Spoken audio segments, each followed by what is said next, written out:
Bonjour, c'est Cryptoï, j'espère que vous allez bien. En ce dimanche 24 décembre 2023, et oui, ce soir, vous fêtez peut-être Noël, demain, c'est le jour de l'ouverture des cadeaux, que ce soit pour vous, que ce soit pour vos enfants, que ce soit pour vos amis, ça importe assez peu. J'avais envie, surtout en cette fin d'année, de vous faire un petit cadeau, et on va revenir aujourd'hui sur les cryptos importantes pour 2024. Alors, il va y avoir surtout des grosses market cap et des medium market cap. Il n'y aura pas toutes les cryptos que vous souhaitez certainement. Ça va être ma sélection personnelle par rapport à celles qui vont certainement performer en 2024 et 2025 et celles qui ont le plus de potentiel actuellement par rapport à une analyse technique et une analyse fondamentale. À savoir que toutes les micro et small market cap, je ne les ai pas mises dans cette vidéo YouTube, ce sont des profils qui sont très risqués, voire trop risqués pour être sur YouTube, et c'est pour ça que généralement j'en parle plus sur Discord et sur la partie privée du Discord. On commence tout de suite pour aborder les pépites pour 2024.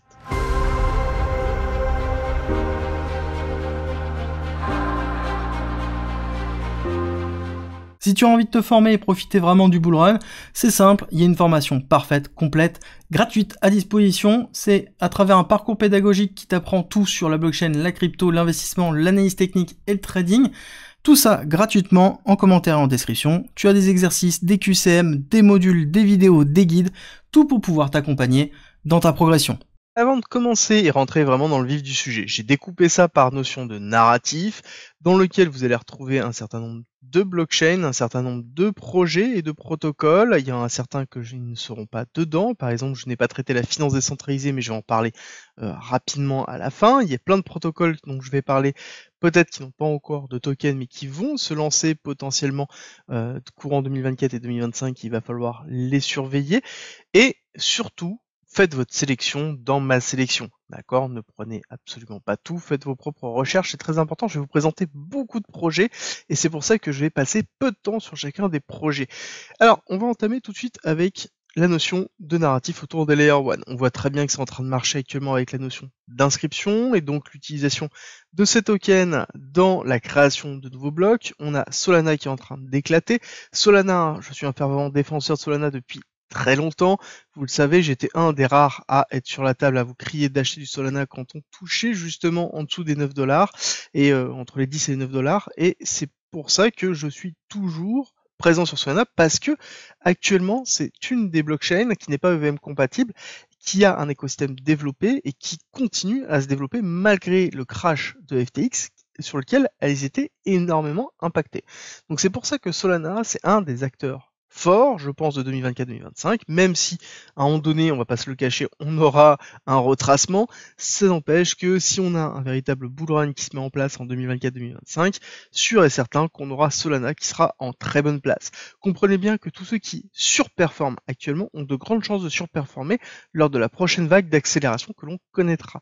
Donc c'est pour ça que je mets aussi Avax, Avalanche, donc je vous en ai parlé aussi beaucoup et fervent défenseur de ce protocole-là, dans lequel on a eu une grosse accélération.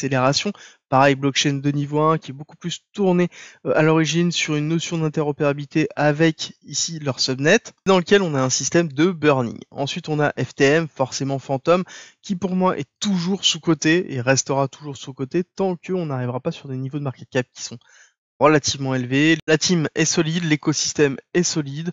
Pour moi, rien en tout cas me dit que c'est quelque chose qui ne va pas performer en 2024 et ça fait partie des protocoles que je suis énormément. Ensuite, on a Cas qui a déjà beaucoup performé, oui, mais qui a déjà aussi pas mal retracé et qui est un protocole dans lequel on a une communauté très très forte. On n'a pas d'incentive, on n'a pas d'éléments moteurs comme on peut retrouver sur Solana ou Avax qui fonctionnent beaucoup plus comme des sociétés. Cas, ce n'est pas le cas. Caspa, quant à elle, est une blockchain qui, enfin, bloc DAG, on va me dire, mais bref, peu importe, ça reste quand même quelque chose qui se rapproche le plus possible d'une blockchain. Et on a ici un protocole qui potentiellement pourrait encore avoir beaucoup de possibilités d'évolution et c'est pour ça que j'en parle parce que ils ont une communauté propre qui défend vraiment le projet et qui n'est pas lié à de l'incentive. Donc c'est le meilleur type de communauté que l'on peut retrouver. Et c'est ça que l'on veut notamment dans un bull run, c'est ce type de communauté là parce qu'on sait qu'ils vont pas passer d'un projet à un autre. À côté, on a Aptos. Aptos qui s'est lancé il y a peu, dans lequel on a eu une phase de consolidation que l'on voit ici avant d'avoir une rupture qui n'est pas vraiment haussière pour l'instant, d'accord? On n'a pas cassé. Encore ici l'annonce de la SEC, parce qu'on a une partie de dilution sur Aptos, donc on a une pression baissière qui est relativement forte, et donc c'est pour ça aussi que ça peut être intéressant de commencer à réfléchir que c'est une Layer 1 qui n'a pas encore éclaté, parce qu'on a une dilution du token. Et là-dessus, ça peut être intéressant de réfléchir, est-ce que l'écosystème Aptos m'intéresse ou non. Après, encore une fois, je le répète, à vous de sélectionner sur chacun des narratifs ou voir le narratif sur lequel vous voulez vous exposer. On va avoir les layers 2, pour moi j'en ai sélectionné que 2 pour l'instant. On va avoir Matic, forcément, donc je l'ai pas mis en layer 1, je l'ai mis vraiment layer 2, parce que on va être renommé en pôle, et lorsqu'il passera en pôle et qu'on aura l'ensemble de l'écosystème qui sera développé autour de Matic, je pense qu'on aura certainement une bête de course qui tournera, à savoir que c'est en train d'être instancié comme étant la layer 2 d'Ethereum qui met à disposition un kit de développement très très puissant pour développer beaucoup d'applications autour d'Ethereum. Pareil là-dessus, moi ce que je cherche, c'est OP dans lequel on a l'OP Stack qui a été mis en place. Pour moi, l'OP Stack est vraiment très importante. C'est un kit de développement de blockchain qui utilise l'interopérabilité portée par Optimism. C'est pour ça que je mets les deux en layer 2.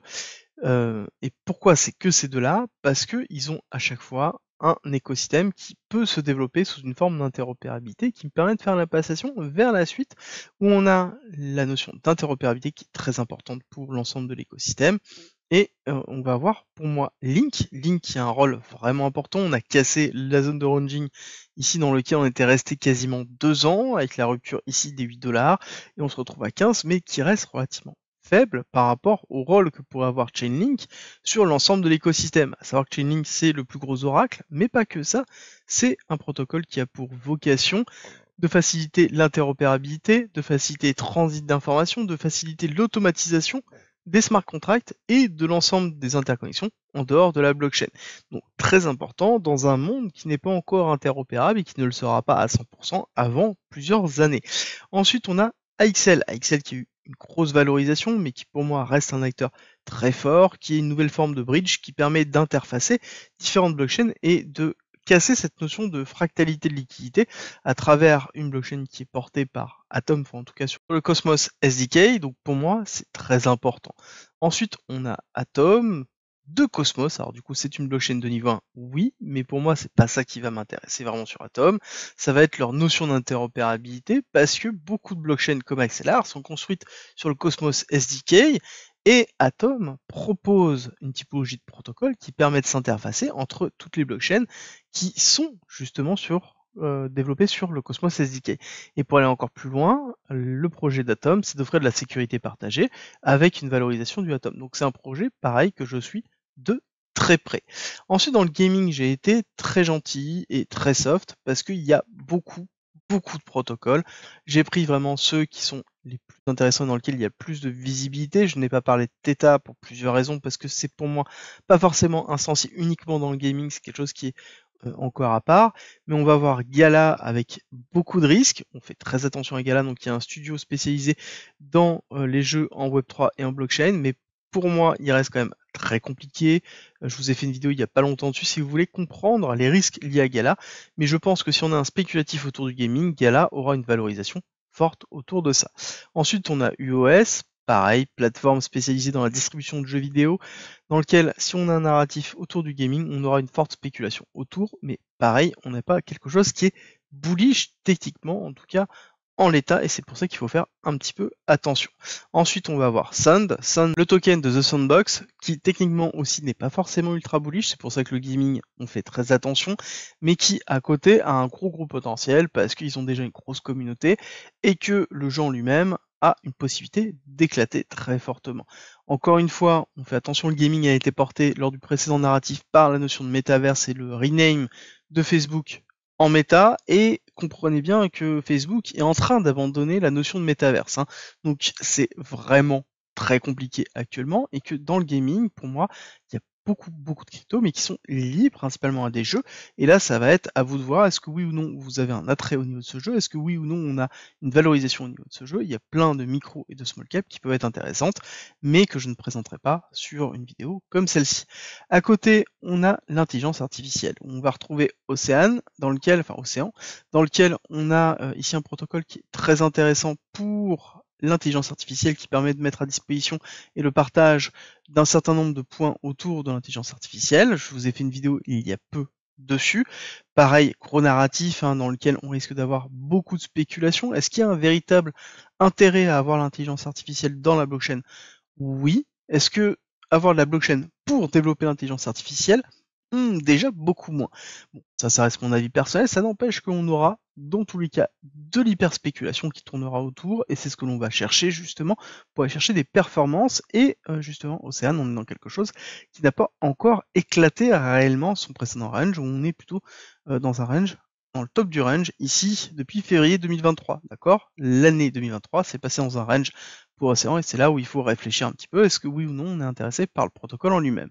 Ensuite, on a AGIX, protocole très intéressant aussi, Singularity Net qui permet de faire beaucoup de partage sur la notion d'intelligence artificielle, dans lequel on a une volonté d'arriver sur la singularité utopie de tout fanat d'intelligence artificielle, d'arriver à avoir une intelligence artificielle forte, mais qui propose surtout un écosystème blockchain qui permet de développer des intelligences artificielles, de mettre à disposition pas mal de choses. À côté, on va avoir FET qui, quant à lui, alors on va se mettre, parce que sinon vous n'allez pas voir grand chose, je vous ai fait une vidéo aussi il n'y a pas longtemps pour pouvoir vous donner des informations dessus, où on a un écosystème qui est relativement développé aussi et qui a pour but de mettre à disposition une plateforme pour pouvoir construire et déployer des intelligences artificielles spécialisées et verticalisées. D'accord, dans lequel on a déjà eu une grosse explosion, mais on reste dans quelque chose qui est plutôt structuré.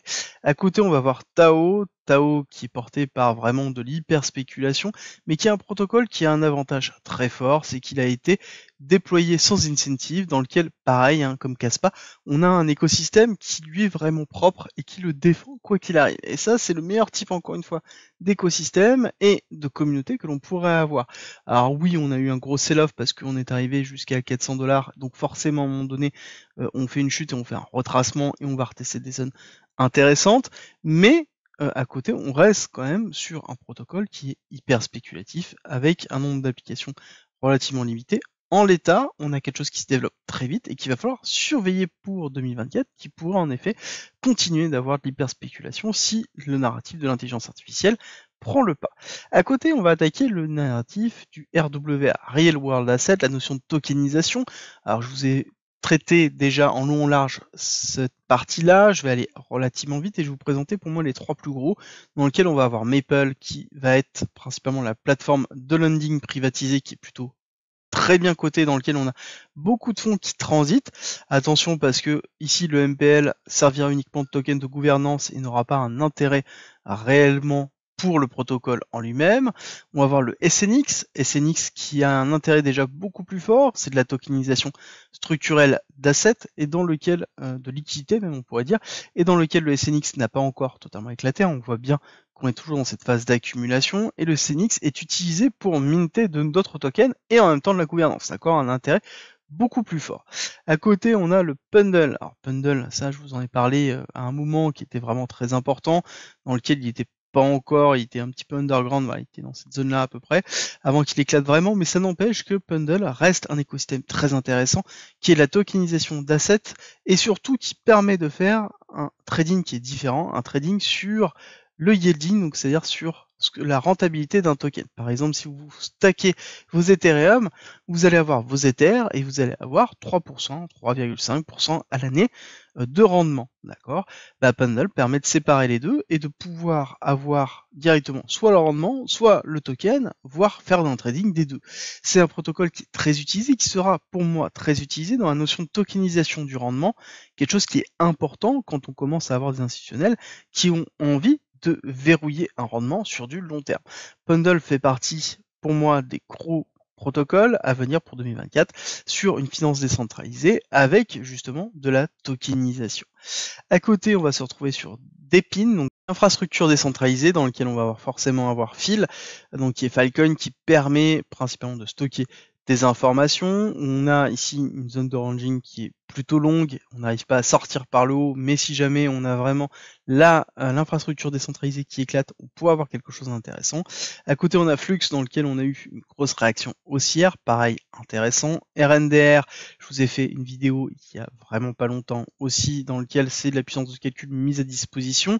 On va avoir HNT, donc HNT qui est le protocole lié à Helium, qui permet d'avoir accès à Internet un peu partout dans le monde de façon décentralisée, qui a été porté d'ailleurs sur Solana, qui avait leur propre blockchain qui a été portée sur Solana. On va avoir Akash, avec AKT, pareil, concurrent de RNDRN. On va avoir AKR, donc encore, qui est très important pour moi. Je vous en ai fait une vidéo aussi dessus. D'ailleurs, toutes les cryptos dont je vous parle, là, je vous ai fait au moins une vidéo dessus, dans lequel on va avoir encore, qui va être un mix en fait de tout ça. D'accord, dans lequel on a accès un petit peu à tout en fonction de ce que l'on souhaite et on a la possibilité de tout centraliser au même endroit, ce qui est plutôt pas mal et qui fonctionne même très bien.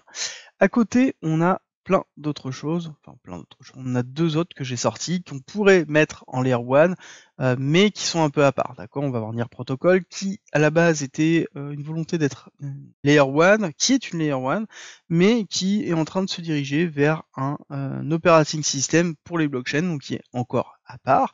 Et on a Injective Protocol, dans lequel on a eu une flambée monumentale, mais qui est une blockchain de niveau 1 sur Cosmos, mais qui a une volonté d'être spécialisée dans la finance décentralisée et dans les dérivatifs, à voir ce que ça va donner, et l'écosystème d'Injective qui va se développer. C'est encore à part, c'est pour ça que j'ai les notes là. À côté, il y a plein d'autres choses que je n'ai pas notées. Vous avez vu que j'ai pas traité la finance décentralisée, mais vous retrouvez forcément du AAV, du COMP. Vous allez avoir des acteurs qui sont comme ça essentiels, vous allez avoir du CRV comme le Curve, qui sont importants en fait pour le développement de la finance décentralisée, parce que tous les protocoles se reposent sur les pools Uniswap, sur le landing de AAV, de Compound ou de CRV, et c'est un petit peu ce que l'on retrouve continuellement, et c'est pour ça que si jamais on a un arc autour de la finance décentralisée, on aura forcément une valorisation des tokens autour de ça. D'ailleurs, si ça vous intéresse, vous avez toujours Trax qui est disponible. Là-dessus, vous avez la possibilité d'avoir des thèmes qui sont traités comme l'intelligence artificielle, dans lequel il n'y a pas tous les tokens, mais il y a une partie des tokens. Vous avez aussi le Real World Asset qui est présent.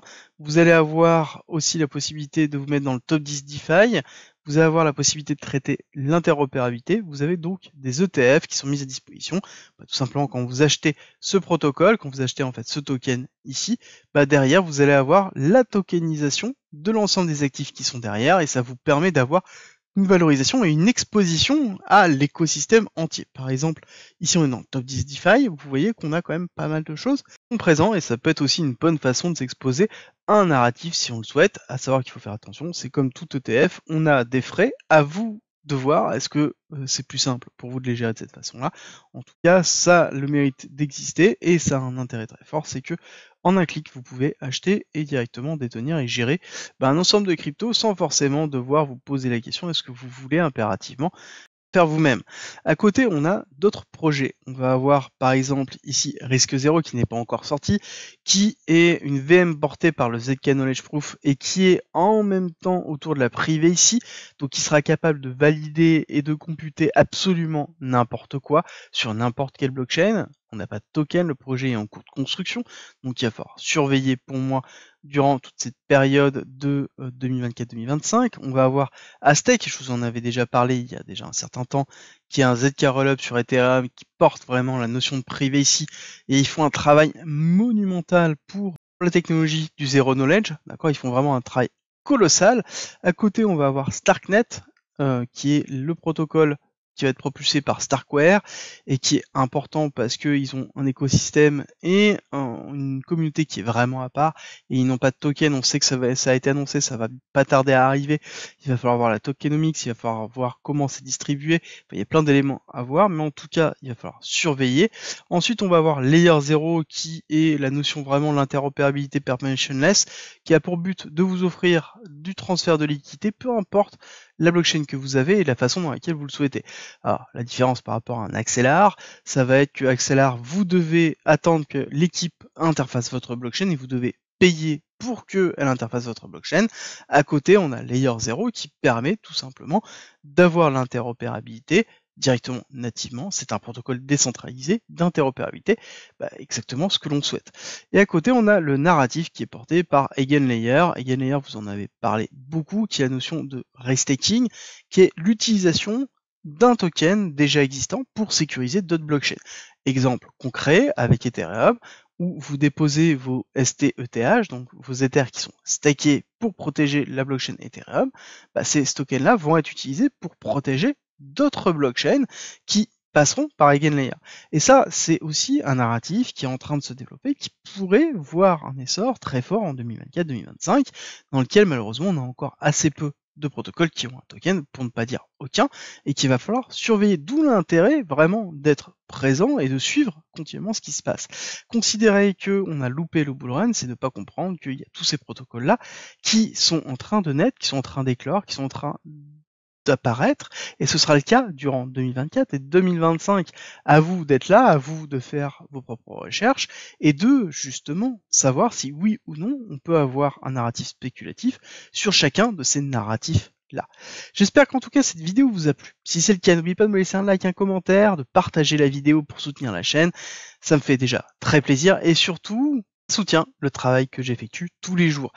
On se retrouvera pas pour demain, en l'occurrence demain ce sera une journée sans vidéo plutôt, et on reprendra courant de la semaine prochaine tranquillement, et je vous souhaite donc à tous et toutes de très bonnes fêtes, et on se retrouve donc le 26 pour